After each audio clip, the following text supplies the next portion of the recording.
Welcome back to the Tracie Trendy Show. Welcome, my people. Welcome back. How are you doing? I am bringing in a second installment to this fuckery known as the Caleb and Justine breakup. I have more trash to unload. Yes. And let's start off, watch this video to the end because I'm just going to be piling on and piling on. But I'm going to start off, with the parents, because I'm going to be talking about the parents. I'm going to talk about Caleb. I'm going to talk about Justine, and I'm going to talk about Caleb's friends and family. Everything I'm going to talk about. So you need to listen to this to the end, which you guys have been doing very diligently. Okay? And I want you guys to, subscribe if you like what you hear. But let's just start off with a big, boiling, hot, seeping cup of tea. Now, people, did you know that trash doesn't fall too far from the trash can? No. Okay, let's talk about Caleb's dad. Caleb's dad trashed the state of Oklahoma. Talk about them nothing but a bunch of rednecks, and they need to be blown away by a hurricane or perhaps a tornado. I'm not mad at that. That's not really trash. That's not really tea. But he had to apologize for that, and which he diligently did. But, come on. You're dealing with the squirrel, and you expect just because you're married to a white woman that they're going to love you? Anyhow. This is the tea, people. Here it comes. Caleb's dad was a high school teacher, and he did some inappropriate things with some students. Sexual inappropriate things, touching kids' butts, talking about what sexual position do you like? What kind of question is that in class? My goodness, he's just throwing it out there. Didn't give a care. Anyway, a girl reported him and some others came forward because one girl said he touched her butt. And who knows if there were any other girls who never came forward, because this was a bold move to come, touching the kid on their butt. Just sliding his arm up her leg and then touching her butt. And there were more girls that came after her, but who knows if there were any before her. Okay? So now he is registered sex offender. And I don't know if he got that off his record, but he is a registered sex offender. All right. And that's what they call him. There's a news article and everything on TV. He made the news. Yes, he did. All right. So this is not allegedly. This is, he made the headlines. So, and here's some more. Here's some more tea about the mama. Now, I don't know, because I said I was a casual Love Island viewer, okay? So I don't know what she did for a living. But anyway, the dad's a teacher, and she comes up to, I guess, to the school. If she's not a teacher, she's coming up to the school to have lunch with one of the co-workers, one of the dad's co-workers. And that's okay. People go out to lunch with co-workers all the time. But apparently, this wasn't okay with Caleb's dad, because he gets in a big old brawl with the man on the school site. A big old brawl. Fortunately for him at that time, no charges were pressed. But when he started touching those girls, you best believe there were some charges filed. So that is trash. And supposedly some people are saying that Caleb was liking some underage girls' pictures. Now, I can't say that. I don't have the receipt for that. I only have the response of what Caleb told the person. He was saying, look, you guys are sick in the head. Stay at your business, because my business is, I'm about my life. I'm not into all that sickness and blah, blah, blah. That was what Caleb responded. So I don't know. I don't have the receipt for that. But all I have is his response to the person who, called him up on it. So I don't know. But, trash doesn't fall far from the trash can. But I don't know about Caleb liking underage girls. That was what someone supposedly, allegedly said. And I did see Caleb's response saying, you guys are sick in the head. And for anybody who has an iota of thought that maybe Jazz wasn't in on this. Jazz Brown, that's the girlfriend. I think she was. I think she knew. Okay, she's out there playing volleyball in France, professional volleyball. That's great. But she has family and she has friends. And everything was well coordinated. He kept in touch with her before Love Island and shortly after. And when Caleb's talking about they were broken up for months, and they didn't know how, that's a bold-faced lie. That's a bold-faced lie. He was just with Justine like in late December. They were doing a toy drive. And this is the problem I have with Justine. Paying for the lodging in Texas and paying for the food. You don't, if you're giving out, having a sexual relationship with this man, you're not going to pay for anything. No. You're not paying for a room. And you're not paying for food. So the Venmo accounts, receipts are there. You can see them. She's paid for that. Reimbursed him. I'm like, he's got money. He won $50,000. And if that money is gone or whatever, I don't care. We're just going to have to go to the drive-thru. You get yours, I get mine. But I'm not paying for yours. No. It's not your birthday? No. You didn't give me an organ or something to save my life? No. Okay? So that's the brief I have with Justine. Do not ever pay. No. Unless it's his birthday, he gave you an organ, something crazy like that. All right? Okay? Or something he did. Okay. So moving on from all of that. Caleb, when he signed up for Love Island, when he just started Love Island, this was when all the protests, Black Lives Matter protests, and all that was going on.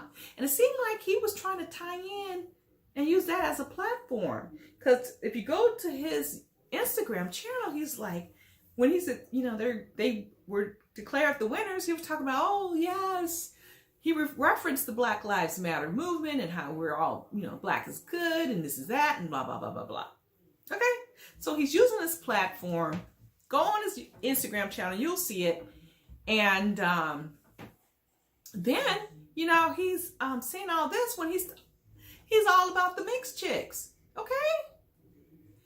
And all of his friends are about the mixed chicks are white. His brother dates white, not pretty whites, but he dates whites, okay? So don't act all black and proud, and don't act like you suddenly came down with this black and proud business when you are wearing matching bracelets. You and your main chick were wearing bracelets. Jazz and you were wearing the same bracelets. And you're wearing the number 11. That's her team number. Okay? Throughout all of this. And as late December, you were with your chick Justine. So I don't want to hear about this. We were gone, broken up for months. None of that. Now, Caleb is trying to portray himself as this wonderful, wonderful man. Okay, he says lots of charity things. Lots of charity. Yeah, right. Okay, first off, he's making this I love chocolate. Lay it down with the BLM. I love chocolate. You're such a liar. You just got Instagram posts and your friends are backing you up saying you ain't down with the chocolate and that girl looks X, Y, and Z. I'm not going to say everything she says because I'm not going to put any steam, any smoke behind that. He didn't come to defend her. That's the important thing. Because they're talking trash about Justine from the top of her head to the bottom of her feet. He never came forward. And they're talking about a whole bunch of things about her. Physical appearance.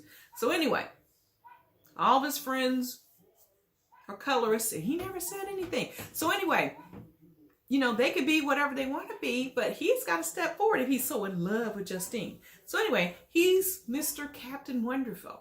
So he's doing charity for I Love Chocolate t-shirts. Proceeds, I don't know if all or some, are going to a breast awareness, breast cancer awareness charity.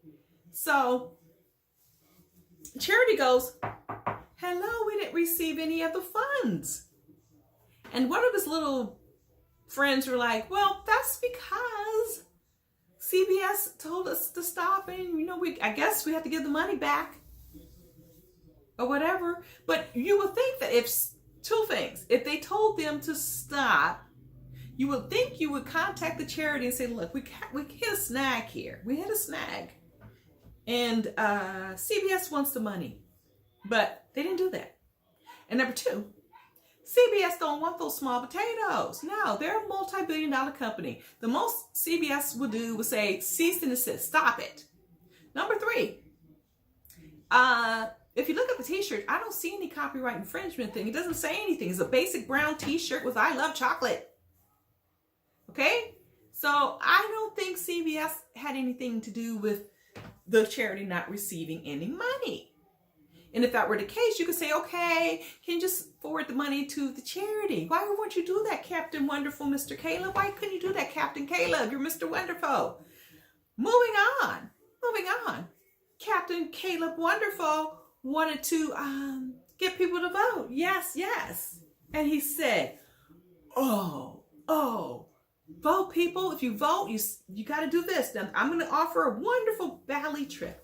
And it was beautiful, okay? This trip, I guess he got it from, a prize that he won from the show. Beautiful location. I would love that. Anyway, certain things you got to follow Caleb.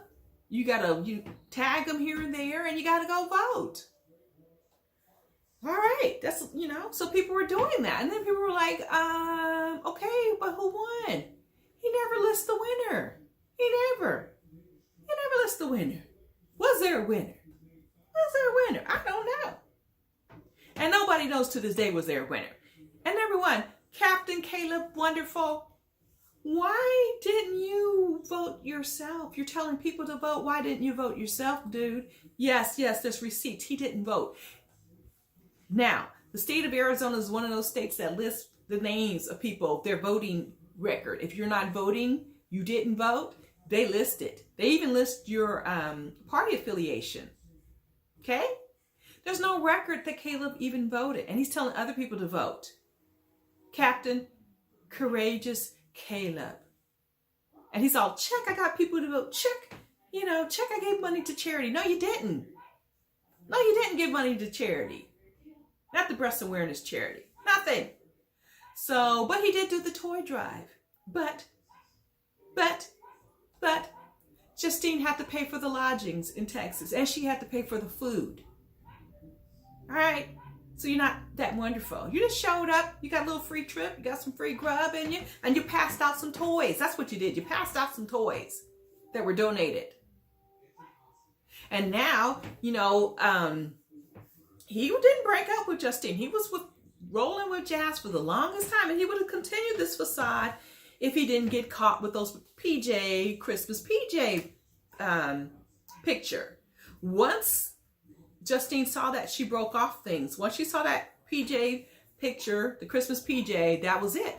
Because I think Caleb would have rolled this little puppy till the wheels fell off. Because he's trying to get a little modeling career. He's trying to get something popping. Because he's modeling, and Justine gets a little Fenty promotion. She does, model some Fenty lingerie here and there, and she's picking up some little promotional things. So she's making it happen. And I guess he's trying to model too. He's trying to do everything under the sun, and he want to keep close to success, so some of her success will roll off on him. But evidently, that gravy train has stopped. Okay, the gravy train has stopped. Because he got a little too sloppy. Okay? Because he comes from sloppy trash. Okay? So no home raising, no, none of that. His friends are sloppy trash, are talking trash about his girlfriend, Justine, and he's sloppy trash for not protecting her, not defending her, not stopping him from talking about her. And his sister even calls Jazz. Oh, December 23rd is when Queen Jazz comes to town. Queen Jazz. And his sister knew that this was the real deal. Jazz is the real deal. She's the one that he's in love with. He's the one that he invites over to Christmas and for New Year's. Okay? And they're wearing matching numbers, 11, and then he has that. They both have the bracelet on. Okay. All right. I see you. But what are you going to do now, Caleb? What are you going to do now? Okay? You can't ride the coattails of Justine anymore. You can't. Because you got too sloppy because you come for sloppy trash. Yes. All right. That's it for now. That's part 2. Maybe there'll be a part 3. I don't know. Drop me a line or two. I'll dig some more dirt and put this on display because you're just too ratchet. You're pumping cash from Justine when you got money. And if you don't have money, you don't eat and you don't stay in hotels or Airbnbs or wherever you're staying. You don't do it. You just don't. And you defend your girlfriend if you like her. But you didn't. Okay? So anyway, people, if you like what you hear, drop me a line, subscribe, and hit the notification bell. Yes, yes. All right? And if you got any dirt, don't hesitate to email me at Tracie, Tracie, trendy@gmail.com. All right, my lovelies. I love you. I love this. I love a good tear down. Okay? I love this dragging. Let's drag them. I normally wouldn't do such a thing, but when you do this kind of wrong, you know what? The black Twitterverse and everybody's coming in. Everybody's coming in. Not just the black Twitter. All these folks are coming in. They're dragging. All right? Did I mention everything? I think I did. I talk about the Caleb liking, underage, supposedly, allegedly. I don't know if that's true, but he did respond back to him saying they're sick. So, I don't know. I don't have a receipt for all that. I just got Caleb's response. So that's about it, folks. That's about it. That's enough, don't you think? All right, my lovelies. I'll check you. Back, subscribe, hit the bell, drop a line. Bye, my lovelies.